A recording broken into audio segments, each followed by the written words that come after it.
ఎంతో కాలం పట్టలేదు నిరూపించుకోవడానికి.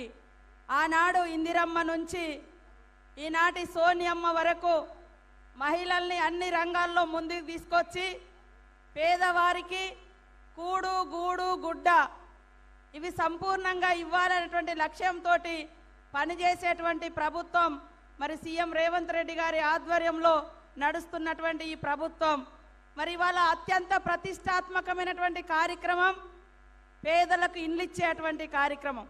శ్రీరామచంద్రుని గారి యొక్క ఆలయంలో మరి పెద్దలు గౌరవనీయులు మన సీఎం రేవంత్ రెడ్డి గారు ఆ యొక్క కార్యక్రమాన్ని ప్రారంభించడం కోసం మా అక్కల్ని చెల్లెల్ని అమ్మల్ని అందరినీ కూడా ఇక్కడికి ఆహ్వానించడం జరిగింది.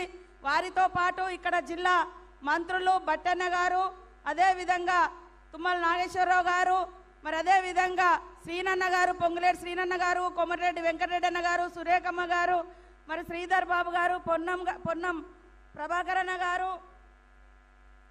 ఉత్తమన్న గారు, మరి వేదిక మీద ఉన్నటువంటి ఎమ్మెల్యేలు, మంత్రులు, మిగతా నాయకులకు అందరికీ, పత్రికా మీడియా సోదరులకు పేరు పేరున హృదయపూర్వక నమస్కారాలు. పేదల కళ్ళల్లో ఆనందం చూడడమే ఈ యొక్క ప్రభుత్వ లక్ష్యం. గత ప్రభుత్వం చూస్తే బీఆర్ఎస్ ప్రభుత్వం వాళ్ళు పెద్ద పెద్ద భవంతులు కట్టిరు తప్ప ఏ పేదలకు కూడా ఇండ్లు ఇవ్వలేదు. కాంగ్రెస్ ఇచ్చినటువంటి ప్రతి గ్యారంటీని మరి ఆచరణలో తీసుకురావడం కోసం ఆ యొక్క అద్భుతమైనటువంటి ఫలాలు పేదలకు అందించడం కోసం ఫస్ట్ తీసుకున్నటువంటి నిర్ణయం ఉచితంగా మహిళలకు అందరికీ బస్సు ప్రయాణం. ఆ బస్సు ప్రయాణం మూలంగా ప్రతి ఇంట్లో మహిళ తన అవసరాలను తీర్చుకోవడం కోసం గతంలో టీఆర్ఎస్ ప్రభుత్వం పేదలెక్కే బస్సుల మీద విపరీతంగా రేట్లు పెంచింది. కానీ ఈనాటి ప్రభుత్వం ఉచితంగా ప్రతి ఇంట్లో మహిళలకు ఉచిత బస్సు ప్రయాణం ఇచ్చి 5-6 వేల రూపాయల భారాన్ని తగ్గించినటువంటి ప్రభుత్వం సీఎం రేవంత్ రెడ్డి గారి ప్రభుత్వం, కాంగ్రెస్ ప్రభుత్వం అని కూడా ఈ సందర్భంగా మా అక్కలకు గుర్తు చేస్తా ఉన్నాను. ఇవాళ వంటింటికి పోతే కన్నీళ్ళు వచ్చేది ఎవరికంటే ఎంత మనం సమానత్వం అనుకున్నా ఖచ్చితంగా వంటకాడ ఇంకా మహిళలదే మరి పాత్ర కొనసాగుతుంది. ఆ యొక్క బాధను అర్థం చేసుకున్నటువంటి సోనియమ్మ ప్రభుత్వం, ఇందిరమ్మ రాజ్యంలో మరి సీఎం రేవంత్ రెడ్డి గారు మహిళల యొక్క కన్నీళ్లు తుడవాలని 500కే గ్యాస్ సిలిండర్ ఇవ్వబోతున్నాము ఆల్రెడీ ప్రకటించినాం. మరి దాని మూలంగా కూడా మా అక్క చెల్లెళ్ళకి అందరికి కూడా ఎంతో ఊరటనిచ్చేటువంటి కార్యక్రమం. గతంలో బీఆర్ఎస్ ప్రభుత్వం పేదలు 2 బుగ్గలు 1 ఫ్యాన్ ఉంటే 100,000 రూపాయలు కరెంటు బిల్లులు కట్టేది. కానీ ఈరోజు 200 యూనిట్ల కరెంటు తోటి మీకు అందరికి దాదాపుగా ఉచితంగా కరెంట్ వస్తుందా లేదా, జీరో బిల్ వస్తుంది, కరెంటు భారం ఉండదు. అదే విధంగా ప్రతి ఒక్కరికి ఆత్మగౌరవం ఆశ్రయాన్ని ఇచ్చేది గూడు. ఆ గూడు 5 లక్షలతో ఇస్తామని మాట ఇచ్చినాం. ఆ మాట నిలబెట్టుకుంటాం శ్రీరామచంద్రుని గారి యొక్క ఆలయంలో మీ అందరి సన్నిధిలో అని కూడా ఈ సందర్భంగా తెలియజేస్తూ మా అక్కలు, అన్నలు, పెద్దలు, ప్రజలందరి యొక్క దీవెనలు ఇందిరమ్మ పాలన మీద మరి ఉండాలని కోరుకుంటూ ప్రజా సంక్షేమమే ధ్యేయంగా ప్రజలను ఆర్థికంగా ఇబ్బందులు లేకుండా ఆ భారాన్ని కాంగ్రెస్ ప్రభుత్వం మోస్తూ ప్రజలకు అన్ని రకాల అనుకూలమైనటువంటి సౌకర్యాలు కల్పించడమే ధ్యేయంగా పనిచేస్తున్నటువంటి మరి కాంగ్రెస్ ప్రభుత్వానికి మీ అందరి అండదండగా దీవెనలు ఉండాలని మా అక్కలను, మా అన్నలను, చెల్లెలను, పెద్దలను అందరినీ కోరుకుంటూ సెలవు తీసుకుంటా ఉన్నాను. అందరికీ నమస్కారాలు. ఆయనకు పట్టి లేదు, పిల్లలంటే పిట్టల్లాగా పిల్లలు చచ్చిపోతుంటే పాలిటిక్స్ చేస్తున్నారు తప్ప ముఖ్యమంత్రి గారు పని చేస్తలేరు. కాబట్టి జిల్లా కలెక్టర్లను నేను రిక్వెస్ట్ చేస్తా ఉన్నాను. నిన్న నిజామాబాద్ జిల్లా కలెక్టర్ గారికి మేము మాట్లాడినాం. తక్షణమే వారు అక్కడ హోంగార్డ్ని పెడతామని చెప్పినారు. కౌన్సిలర్ని కూడా పంపించమని మేము చెప్పినాం. అదేవిధంగా ఇప్పుడు మేము వెళ్ళొచ్చినటువంటి కుటుంబం మన చాలా పేద కుటుంబం, తండావాసులు, భూమి కూడా లేనటువంటి గిరిజన కుటుంబం. కాబట్టి స్పెషల్ కేసు కింద ఆ ఇంట్లో తల్లికి పెన్షన్ ఇవ్వవలసిందిగా మేము డిమాండ్ చేస్తా ఉన్నాం.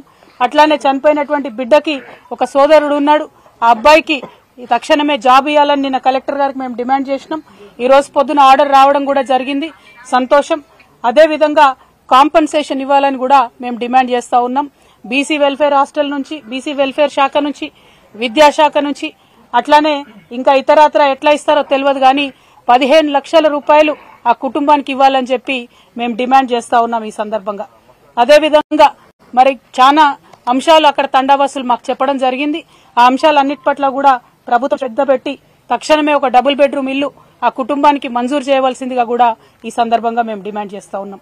ఇవాళ నిజంగా తెలంగాణ సమాజానికి చాలా బాధగా నేను విజ్ఞప్తి చేస్తా ఉన్నా. ఒక్క 2-3 నెలలు ప్రభుత్వం ఫోకస్ చేస్తే ఈ పరీక్షల సమయంలో, ఈ టెన్షన్ సమయంలో పిల్లలకు ఇబ్బంది కాకుండా కాపాడుకోబడతాం. కాబట్టి దయచేసి ముఖ్యమంత్రి గారికి ఇదివరకు కూడా చెప్పినాం, ఇది రాజకీయాలకు చేయాల్సినటువంటి అంశం కాదు. చేతులు జోడించి విజ్ఞప్తి చేసినాం. సూర్యాపేట పోయినప్పుడు 2 ఆడపిల్లలు చనిపోయినప్పుడు మళ్లీ విజ్ఞప్తి చేస్తా ఉన్నాం ముఖ్యమంత్రి గారు, మీకు ఇది పిల్లలు పిట్టల్లాగా చచ్చిపోతా ఉన్నారు, దయచేసి శ్రద్ధ పెట్టండి. మీకు విద్యాశాఖ మంత్రి లేడంటే బాధ్యత ముఖ్యమంత్రి గారిదే ఉంటది, తక్షణమే రివ్యూ చేయండి అని మరొకసారి డిమాండ్ చేస్తూ, ఈ విద్యార్థులందరినీ కూడా వారి భవిష్యత్తుని మరి పనంగా పెట్టి పేరెంట్స్ అందరు కూడా పంపించారు. కాబట్టి ఆ హాస్టల్స్ లో పరిస్థితులు తక్షణమే మంచిగా కావాలని చెప్పి కోరుకుంటూ, దానికి మా ప్రజాప్రతినిధులు, ఇదివరకు మాజీ శాసనసభ్యులు అందరు కూడా సహకరిస్తారు. ఇక్కడ సురేందర్ అన్న నాకు తెలుసు, తను న్యూ ఇయర్ అయితే కూడా ఆఖరికి పోయి బీసీ ఎస్సీ ఎస్టీ వెల్ఫేర్ హాస్టల్లో సెలబ్రేట్ చేసుకున్నటువంటి వ్యక్తి. అంత ప్రేమగా తన నియోజకవర్గంలో ఉన్నటువంటి హాస్టల్స్ ని చూసుకున్నటువంటి వ్యక్తి.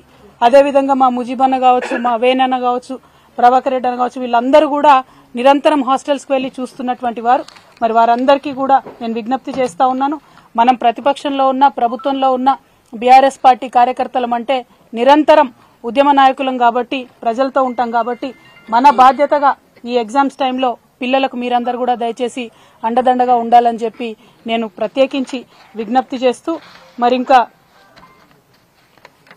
ఎందుకులేనా రాజకీయం, వాళ్ళు ఎల్లారెడ్డి ఎమ్మెల్యే గారు రావడం లేదని మా జిల్లా అధ్యక్షుడు గారు గుర్తు చేస్తా ఉన్నారు.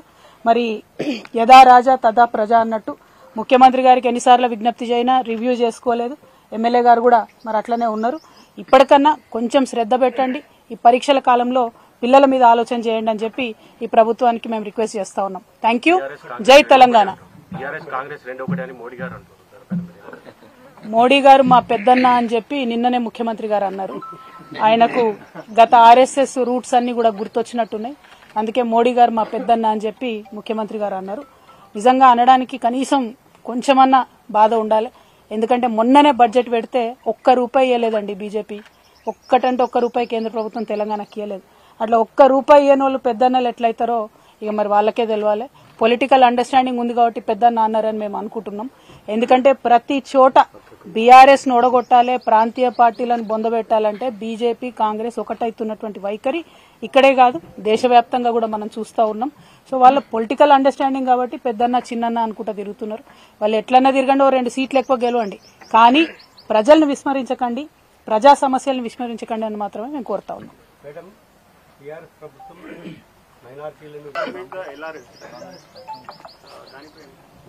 వెల్, అంతకుముందు ఎల్ఆర్ఎస్ ఇంప్లిమెంట్ చేస్తాము అని చెప్తే కోర్టుకు పోయి మరి ఆపినటువంటి నాయకులు కాంగ్రెస్ పార్టీ నాయకులు.